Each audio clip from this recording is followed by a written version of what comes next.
May buntag, mga kaigsunan, mga viewers, mga subscribers, kamo'y nakahatag inspired ka na kus kanunay, nga din kamo nagasunod sa atong mga mensahe nga balanon nga pulong, nga din makahatag ka nato pamalandong sa pagtuon sa balanon nga pulong aron maandam kita sa pagpadayag sa Ginoo. Ako ang gina-welcome usab ang akong mga kaparentihan, ako ang salamatan sa ko sa inyong pag-support sa atong mensahe. Magkahilaan, mga kaigsunan, uban pa, daghang salamat kaninyo sa pagpadayon, sa pagpatalingog sa atong balanon nga pulong, mga kaigsunan. I-share sa ninyo, kaigsunan, nga din, kining mensahe nato, kaigsunan, i-share usab nato sa uban ninyong mga kaigalaan, nga Elder Lagumbay ang maong mensahe sa atong uluhan, mga kaigsunan. Di pa tamag to sa unang kaigsunan, ang yun ko kamo sa gihapon, sa naandan, mga liatas gido, mga tao kalam.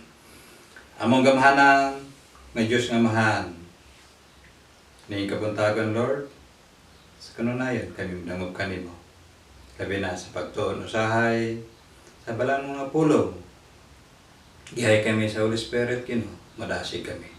Tagi kami kaalam, nga masabtan kino, ang mga mensahe. Lord, wala ka aramay mo, gawas kanimo. Busa mo na mo ba ko kanimo kanunay. Panalig sa mga ko mga viewer, mga subscriber. Maguban pa. Ano na sila isuliran, problema silang kinabuhi, physical, spiritual, uban pa. Gino, hatagi kasulbaran ng tanan, Gino. Ikaw man ang kagahom sa tanan. Busa na yung kabuntagan, Gino. Dalaygon ka sa walay katapusan. Amen. Mga kaisunan, atong tunan, mag-isunan, ang sinulat ni Matthew, Apostol Matthew. Ato na sinati ng sunan karong kapanahonan. Mga katawhan, busy sa matag adlaw, buntag, udto, hapon, padahon sa kagabiyon. Busy ang sunan. Iwikan sa pagpaningkamot sa ilang kagaling sunan. Sa doon ay sinulat ni Matthew ang sunan, naghatag nato o pamalandong sa atong kinabuhi. Aron kita maduol kita diya sa Ginoo, ingon sa aduna sa kita assurance diya sa Ginoo. Apan maoy unaha ninyo pagpangita ang gingarian ug ang pagkamatarong gikan sa Dios ug unya kining tanan mga butanga igadugang ra kaninyo. Mga minahal ko magsunan, adunay tambag ni Apostol Matthew alang sa katawan, alang kanato isa nangingon, seek first the kingdom of God and His righteousness, and all these things will be added unto you. Unahon lang nato magsunan pagpangita ang gingharian sa langit. Kaya ang mga butang nga atong ipangandoy, nga atong tinguha, i-surprise na sa Ginoo magsunan. Kay wala imposible alang diya sa Ginoo. Lucas chapter 1 verse 37. Walay butang nga dili mahimo sa Ginoo kay siya gamhanan. Jeremias 33 verse 3. Dagay nga diya. Tagon lamang ako kay ako magatubag kani. Muhatag siya dagkong mga butang nga wala nimo dahuma magsunan. Ini magsunan nagaingon si Matthew sa isunala. Seek first the kingdom of God and His righteousness, and all these things will be added unto you magsunan.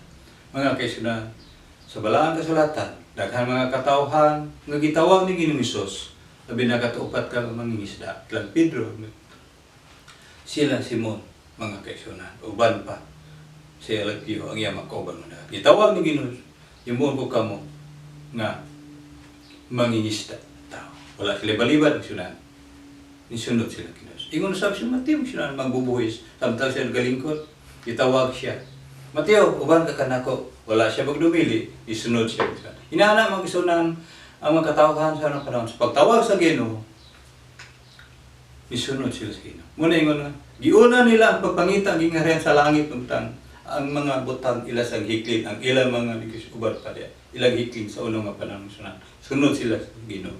Muna ingon nga, seek first the kingdom of God and His righteousness, and all these things will be added unto you, mga kaigsunan. Muna mga kahinan, nagaingon diri sa Isaiah chapter 52 verse 7 nagaingon diri.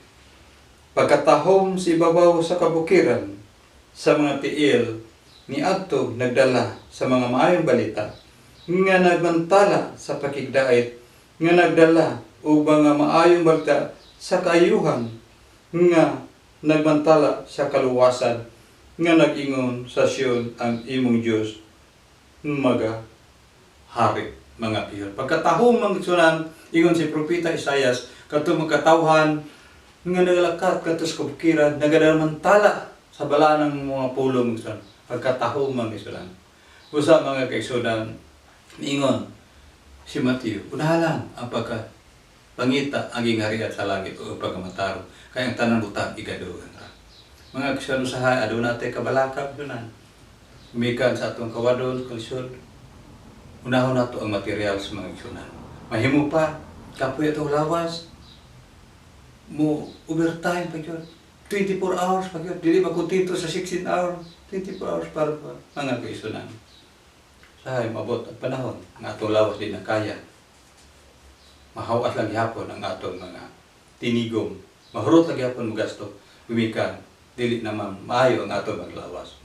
Usa dunay challenge sa mga katawhan sa Ginoo. Katawhan nagingnan ni Mateo nga. Unahalan pagpangita ang gingharian sa langit. Kaya ang tanang mga butang ay mong ipangandoy diya sa kinabuhi. Igadugang ra. I-surprise sa mga kaigsunan. I-surprise ra sa Ginoo ang imong pangandoy sa imong kinabuhi mga kaigsunan. Dinhi mga kaigsunan sa Proverbs chapter 8 verse 17. Sinulat ni Haring Solomon. Dire nagingon. Ako nagugma kanila nga nagugma kanako. Ug kadtog nagsingkamot sa papangita kanako, makakaplag kanako. Moingon sinulat ni Solomon sunan. Ako nagugma kanila nga nagugma kana. Mga igsunan, kung kita mga igsunan higugma sa Ginoong sunan, unahon jud nato siya priority. Seek first the kingdom of God and His righteousness, and all these things will be added unto you. Inini mga igsunan ang katawhan sa unang panahon. Itagaan nila priority ang Ginoo sa pagtawag kanila, wala sila mulibad. Ingon sab si Eliseo siya. Samtang siya nagadaro, itawag siya ni Elias sa pagsunod kaniya. Iyang hurot o patay ang iyang baka, kabaw, para wala siya balikat ang mga kahoy gagsunod mo gigamit niya katong gihimog kuan sa baka o kabaw nga pagsurko para wala siya balikan. Misunod siya ngadto kay Elias, wala siya balibad. Inana sa unang mga panahon. Nining ka panahon ng karuman, agi giya ka lang kanato mangsunan. Nga unahon nato ang pagpangita ang gingharian. Gahinan nato ang Ginoo. Pag-share sa pulong sa Ginoo, may kaghiyunan kag wala, i-share nimo ang mensahe ang gingharian sa langit mangsunan. Kaya naging ang Ginoo, dako ang kalipay sa mulun na sa langit. Kung ang mga katawhan, labi na naglakaw sa kabukiran, nagamantala, inumdumi ng sunan. Sa unang mga panahon, mga katawhan, sa unang mga panahon, mga apostolis, wala sila. Magadumili sa pagsunod ni Ginoong Hesus sa diin sa pagmensahe. Bisan, wala na si Ginoong Hesus, sila padayon sa pagmensahe, bisan soliyo sila kimentay. Kamatayon siya. Wala sila ikakahadlok pagsunan. Kasi sila, ilang gilauman ang pagpadayag unya sa Ginoo. Sila may sulat ilang ngalan diya sa basahon sa Kinabuhi. Tuod man mga sunan, sumala sa nakita ni Juan Labrador samtang siya sa Patmos, dito siya gisaya. Iya nakita ang 12 apostles mga dito nang tala ang ilang pangalan sa Revelation chapter 21 verse 10. Ang ngalan sa 12 apostolis mga inana mga igsunan, ilang gisunod ang sugo sa Ginoo nga iwali ang may balita. Panlakaw kamo. Sumala sa Matthew 16 verse 15. Panlakaw kamo, iwali ang may balita sa gingharian sa langit. Ang mutuong batismo sila maluwas. Inana magsunan sa unang kapanahonan, unsa ang gahom sa bilang Espiritu Santo, pinagi ni Hesus sa iyang pagtawag sa mga katawhan, wala mo balibad ni sunod sa sunod kaniya magsunan. Ingon usab kanato magsunan atang tahagan pagigayon ang ngibuhaton iya sa Ginoo. Nagaingon diya. Seek first the kingdom of God and His righteousness, and all these things will be added to you. Dili kita babalaka magsunan sa atong gikinahanglan sa matag adlaw kay na atong buhi nga Dios ngan mohatag og kubayad kanato. Mohatag siya mga tingalahan nga butang mga ni Budama, Jeremias 33 verse 3. Tawo lamang nato siya mga kaigsunan. Nagaingon diya sa Lucas chapter 1 verse 37. Walay butang nga dili mahimo sa Ginoo kay siya gamhanan mga kaigsunan. Usa nini mensahe naghatag kanato sa pagpahinumdum sa matag usa kanato nga din tagaan nato igayon ang Ginoo sa pagpangita. Unahon nato siya.